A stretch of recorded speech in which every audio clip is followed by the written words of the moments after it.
যারা বিন বাজিয়ে সাপের খেলা দেখায় তারা চালাবে অস্ত্র, হ্যাঁ?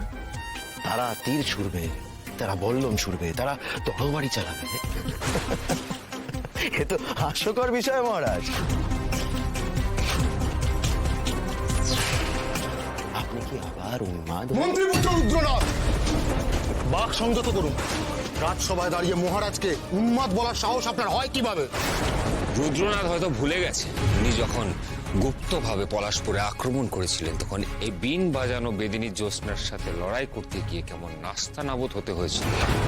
রাজকুমার বিক্রম, নারীরা হাতে অস্ত্র তুললে কেমন পরাক্রমী হয়ে উঠতে পারে তার প্রমাণ তো আপনি পেয়েছেন, রাজকুমার রুদ্রনাথ।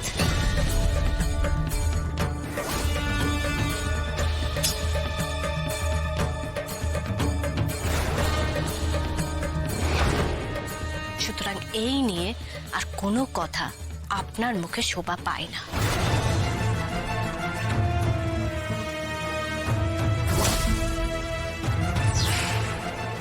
যথার্থ, নারীরা অস্ত্র হাতে নিলে যে বীরাঙ্গনা হয়ে উঠতে পারে তার অনেক প্রমাণ আছে। তাই আমি আমার রাজ্যে নারীদের অস্ত্র শিক্ষা ব্যবস্থা করতে চাই।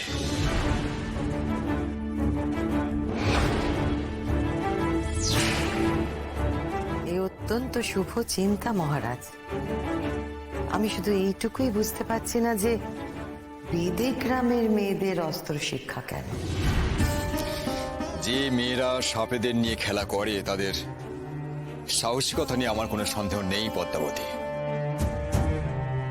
আমি আমার সেনাবাহিনীতে এক সুশিক্ষিত নারী বাহিনী গঠন করতে চাই, যারা সমস্ত অস্ত্র চালনায় পারদর্শী হবে।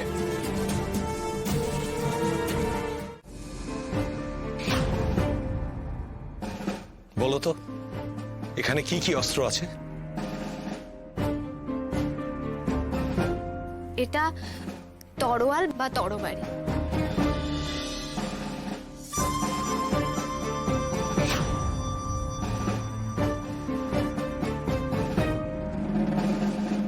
এটা ঢাল, কাটারি,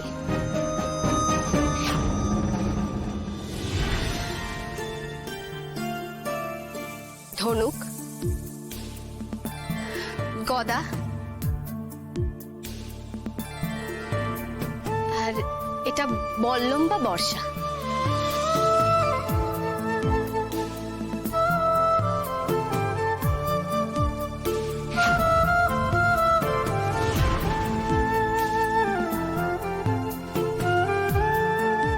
বাহ, তুমি তো সব অস্ত্রের নাম জানো। আমিও জানি আচার্য গুরু। তোমার জানাটা স্বাভাবিক লাবণ্য, কারণ তুমি রাজকুমারী, ছোটবেলা থেকেই সব দেখে আসছো।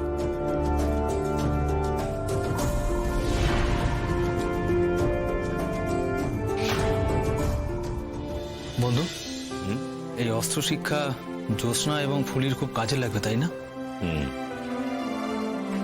জ্যোৎস্না ক্ষেত্রে বলা যায় তিনি আরো উন্নত হবেন। অস্ত্র শিক্ষা ছাড়াই তিনি যেভাবে তরবারি চালান আমি দেখেছি, আমি দেখে অবাক হয়েছি। এরকম অস্ত্র চালানো কোনো বেদিনীর পক্ষে সম্ভব নয় ভায়া। প্রথমে আমি তোমাদের তলোয়ার চালানো শেখাবো। প্রত্যেকে একটা করে তলোয়ার তুলে নাও।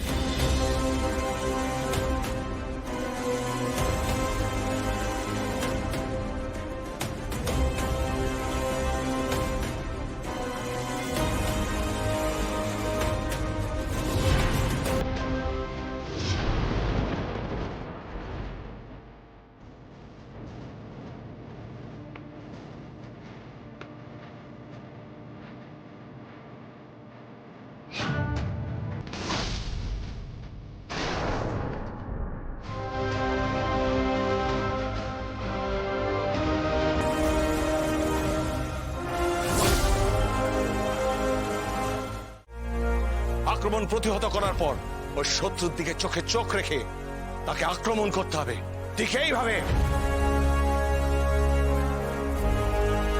দেখি, এবার সবাই দেখি, সবাই অনুশীলন করো ভালো করে।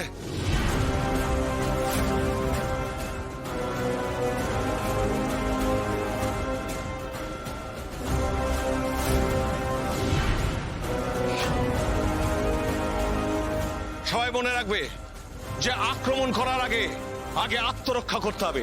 দেখি তুমি কেমন অনুশীলন করছো। প্রথমে তোমাকে আক্রমণ করা হবে, শত্রুর চোখের দিকে চোখ রাখো, তোমাকে আক্রমণ করা হচ্ছে। প্রস্তুত? বাহ, খুব ভালো। এবার আক্রমণ করতে হবে, করো আক্রমণ।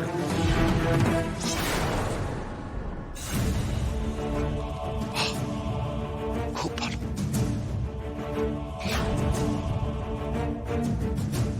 এবার রাজকুমারী লাবণ্য, না তুমি তুমি কি করছো? তুমি দু হাতে কেন ধরেছো? এক হাতে ধরো, এক হাতে, এক হাতে, এক হাতে ধরা অনুশীলন করো। পারবে, তুমি পারবে।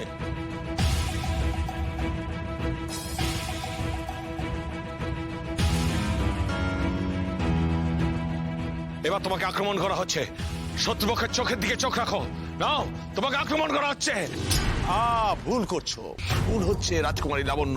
তোমার তো ডান বাহুতে বল বেশি, তুমি কেন বাম বাহুতে নিচ্ছ? তাহলে তুমি পারবে না শত্রুকে প্রতিহত করতে। নাও নাও, আবার তোমাকে আক্রমণ করা হচ্ছে, দু হাতে নয়, এক হাতে, এক হাতে চোখে চোখ রেখে। নাও, আবার ভুল, আবার তুমি দু হাত দিয়ে ধরেছো। দু মুষ্টিতে ধরলে তুমি পারবে না। তুমি অনুশীলন করো, অনুশীলন করো। আমি বুঝেছি রাজকুমারী, আপনি কেন এত কষ্ট করছেন। আপনি আসলে রাজকুমার বিক্রমের কাছে নিজের যোগ্যতার প্রমাণ দিতে চাইছেন। এক হাতে ধরো, ঠিক মতো ধরো। রাজকুমারী, ওভাবে নয়, আপনি এইভাবে ধরুন, তাহলে আক্রমণ প্রতিরোধ করতে আপনার সুবিধে হবে।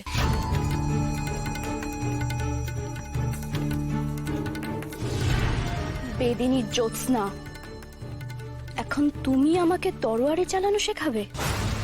তার জন্য অস্ত্রগুরু আছেন, তুমি নিজের কাজ করো। না,